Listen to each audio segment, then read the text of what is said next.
विपक्ष को भी हिंदुओं की आस्था का सम्मान करना चाहिए।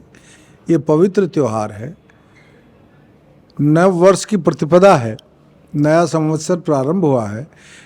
और हमारा जो ये क्षेत्र है उत्तर प्रदेश, ये एक यहाँ ज़्यादातर लोग शाकाहारी, बहुत सारे होंगे मांसाहारी, सभी धर्मों में होंगे, सभी समाज में होंगे, लेकिन व्रत में त्यौहार में जो मांसाहारी हैं वो भी मांसाहार नहीं करते। अधिकतम लोग शाकाहारी हैं।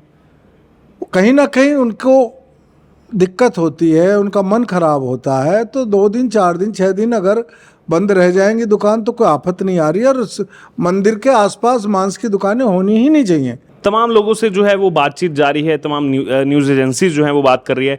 तो कुछ लोगों का कहना है कि 2 बार नवरात्रि आता है, फिर बीच में जो है सावन का महीना भी आएगा, फिर भी इस तरीके के आदेश आ जाते हैं। तो ऐसे कैसे जो है हम लालन पालन करेंगे अपने परिवार का? उनको चाहिए कि मंदिरों से दूर अपना इस तरह का व्यापार करें। मंदिर के आसपास अगर इस तरह का व्यापार है तो 2 बार नवरात्रि आएंगी ही आएंगी, सावन भी आएगा ही। जो पवित्र त्यौहार हैं उन पर हिंदुओं की आस्थाओं का सम्मान सबको करना चाहिए। नमस्कार, आप सभी का स्वागत है द डिजिटल रिपोर्टर पर। मैं हूं आपके साथ अर्जुन खजूरिया। देश भर में नवरात्रि के पावन अवसर की शुरुआत जो है हो चुकी है। देश भर में जगह जगह पर जहां पर मंदिर हैं वहां पर देखा जा रहा है कि लोग बढ़ चढ़ करके मंदिरों में जा रहे हैं, पूजा अर्चना कर रहे हैं।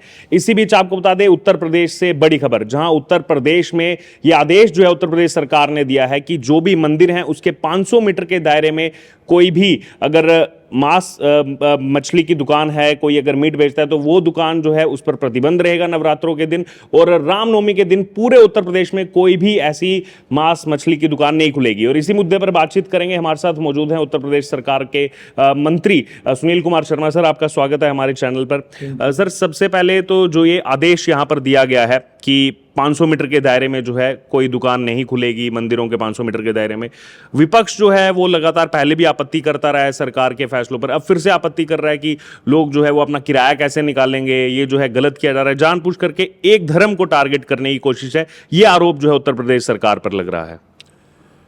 धर्म को टारगेट करने की बात नहीं है, धर्म का सम्मान करने की बात है। विपक्ष को भी हिंदुओं की आस्था का सम्मान करना चाहिए। ये पवित्र त्यौहार है, नव वर्ष की प्रतिपदा है, नया संवत्सर प्रारंभ हुआ है। और हमारा जो ये क्षेत्र है उत्तर प्रदेश, ये एक यहाँ ज़्यादातर लोग शाकाहारी, बहुत सारे होंगे मांसाहारी, सभी धर्मों में होंगे, सभी समाज में होंगे, लेकिन व्रत में त्यौहार में जो मांसाहारी हैं वो भी मांसाहार नहीं करते। अधिकतम लोग शाकाहारी हैं। कहीं ना कहीं उनको दिक्कत होती है, उनका मन खराब होता है, तो 2 दिन 4 दिन 6 दिन अगर बंद रह जाएंगी दुकान तो कोई आफत नहीं आ रही। और मंदिर के आसपास मांस की दुकानें होनी ही नहीं चाहिए। मैं तो कहूँगा कि स्थायी रूप से जो है उनको कहीं स्थान परिवर्तित होना चाहिए। और रामनवमी पे अगर एक दिन लोगों को मांस नहीं मिलेगा तो कोई भूखा नहीं मरेगा। बहुत खाद्यान्न है, मोदी जी सबको फ्री बांट रहे हैं, खूब चावल दाल और रोटी खाओ, कोई दिक्कत नहीं। तमाम लोगों से जो है वो बातचीत जारी है, तमाम न्यूज़ एजेंसीज जो है वो बात कर रही है। तो कुछ लोगों का कहना है कि 2 बार नवरात्रि आता है, फिर बीच में जो है सावन का महीना भी आएगा, फिर भी इस तरीके के आदेश आ जाते हैं। तो ऐसे कैसे जो है हम लालन पालन करेंगे अपने परिवार का? उनको चाहिए कि मंदिरों से दूर अपना इस तरह का व्यापार करें।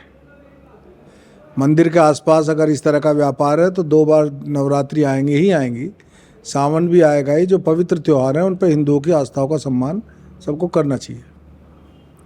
अवैध बूचड़खानों के लिए भी कह दिया गया है पूर्ण तरीके से बंद रहेंगे। फिर ये सवाल उठता है कि अगर अवैध बूचड़खाने हैं तो उनको पूरे तरीके से क्यों जो है वो बंद क्यों नहीं कर दिया जाता? अवैध बूचड़खाना बंद होना ही चाहिए, स्थायी रूप से बंद होना चाहिए, मेरा ये मत है। उसके अलावा जैसे हम देख रहे हैं उत्तर प्रदेश में जो डिसीजन लिया जाता है, पिछले कुछ समय से एक ट्रेंड बन गया है कि उत्तर प्रदेश से जो है शुरुआत होती है, फिर खास तौर पर जो बीजेपी शासित राज्य हैं या एनडीए शासित राज्य हैं वो उसी पैटर्न पर काम करते हैं और उसी पैटर्न पर आगे फैसले लिए जाते हैं। उत्तर प्रदेश रोल मॉडल बन गया अब योगी जी के आने के बाद।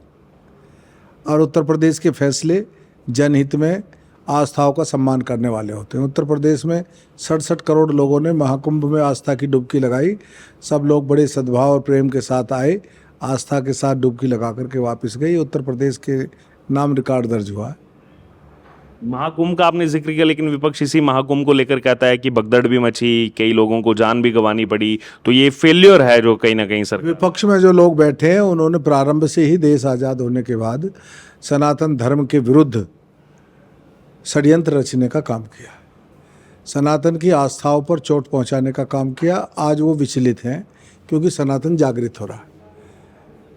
अभी मैं एक टीवी पर डिबेट देख रहा था, तो वहाँ जब पूछा गया, मैं आपसे भी पूछता हूँ कि राणा कुंभा, बप्पा रावल, राजा दाहिर सेन, राणा सांगा, किसी ने इतिहास में इनको नहीं पढ़ाया? औरंगजेब, अकबर, हुमायूं, ये सब ने पढ़ाए। तो ये षड्यंत्र है।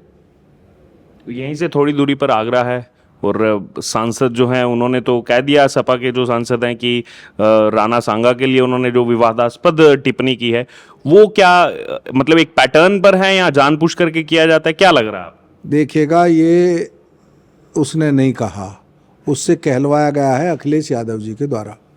अखिलेश जी बहुत चिंतित हैं इस बात को लेकर के कि हिंदू समाज संगठित होकर के खड़ा हो रहा है। विशेष रूप से जो महाकुंभ हुआ है, वो कहीं ना कहीं जातिगत विवाद उत्पन्न करना चाहते हैं, लेकिन अब उनकी ये चाल षड्यंत्र चलेंगे नहीं।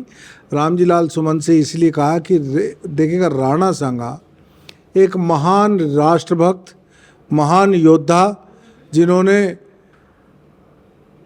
बाबर को खानवा के युद्ध में छका दिया था, बावजूद इसके कि उनके शरीर पर 81 घाव थे, हाथ कट गया, पैर कट गया, उसके बाद भी बाबर को पीछे हटने के लिए मजबूर किया था और उनको जहर दे करके मारा गया। ऐसे महान वीर सपूत को अगर कोई गद्दार कहेगा तो लोगों को गुस्सा आएगा, लोग गुस्से में आकर के कुछ करें। ये ही अखिलेश जी का षड्यंत्र है।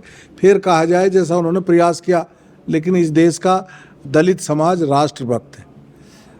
आज अगर दलित समाज सुरक्षित है तो इसलिए सुरक्षित है कि इन राणा सांगा और महाराणा प्रताप जैसे लोगों ने समाज के लिए युद्ध किया, लड़े, विधर्मियों से देश को बचाया। अन्यथा आज पाकिस्तान में देख लो कहाँ चले गए बेचारे, वहाँ भी तो दलित थे ना, ख़त्म हो गए ना। बांग्लादेश में क्या हो रहा है, वही लोग इस देश में कराना चाहते हैं। राणा सांगा को इस प्रकार के शब्द प्रयोग करना घोर निंदनीय है और ऐसे व्यक्ति को तो पागल खाने में डाल देना चाहिए। अखिलेश यादव का आप बार बार जिक्र करते हैं। कुछ दिन पहले उत्तर प्रदेश के मुख्यमंत्री योगी आदित्यनाथ आते हैं बरसाना में, जब शुरुआत होती है ब्रज की होली की, और कह के जाते हैं कि अब अयोध्या तो हो गया है, काशी की भी तैयारी चल रही है, अब मथुरा की बारी है। और उसी के कुछ देर बाद अखिलेश यादव का भी बयान आता है कि ये गौशाला जो है वहाँ से दुर्गंध आती है, हमने इत्रखाने खोल दिए, वहाँ से हमें जो है खुशबू आती है। तो ये स्टेटमेंट को आप किस प्रकार देखते हैं, क्योंकि देखा जाए तो इसके कई मायने निकल सकते हैं इस स्टेटमेंट के।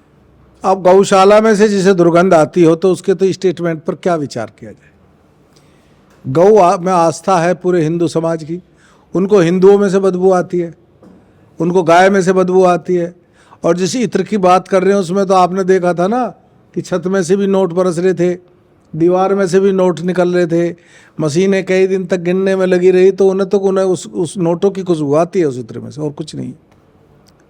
तो क्या लग रहा है, ये भी जो है कोई इकोसिस्टम करवा रहा है ये सब चीजें, ये सब स्टेटमेंट है क्या, डाइवर्ट करने के लिए यहाँ पर ये सब किया जा रहा है, क्या लग रहा है? हिंदू समाज को तोड़ने के लिए, अपमानित करने के लिए अखिलेश यादव जी जानबूझ करके अपने लोगों से इस प्रकार की हरकतें करा रहे हैं। एक आखिरी स्टेटमेंट, इसी बीच हमें ये देखने को मिल रहा है कि सौगाते मोदी बहुत ज्यादा अभी चर्चा में चल रहा है, तो इस पर भी विपक्ष कह रहा है कि एक तरफ आप जो है वो उनके खिलाफ भी बातें करते हैं, उस धर्म के खिलाफ, फिर सौगाते मोदी भी आप बांट रहे हैं, तो ये इसको आप किस प्रकार इस पर प्रतिक्रिया दें? हम किसी के खिलाफ बात नहीं करते।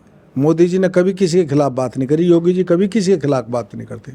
वो कहते हैं सबका साथ सबका विकास, लेकिन सबके में हिंदू भी आता है। अभी तक सबका मतलब था एक समाज, अब है सब समाज। सर्व समाज के लिए हमारी सरकारें कर रही हैं। हिंदू बहुसंख्यक समाज है, हमारी पार्टी, हमारे नेता कहते हैं उसकी आस्थाओं का सम्मान सबको करना चाहिए और करना पड़ेगा। तो ये आपने सुना, हमारे साथ सुनील कुमार शर्मा जो कि उत्तर प्रदेश सरकार में मंत्री भी है, जो तमाम चीज़ें इस समय उत्तर प्रदेश में चल रही हैं उसको लेकर के अपनी बात जो है वो हमारे साथ रखिए। अब आपकी चर्चा जो राय हो आप जरूर हमारे साथ कमेंट बॉक्स में शेयर करें और बने रहें तमाम अपडेट्स के लिए द डिजिटल रिपोर्टर के साथ।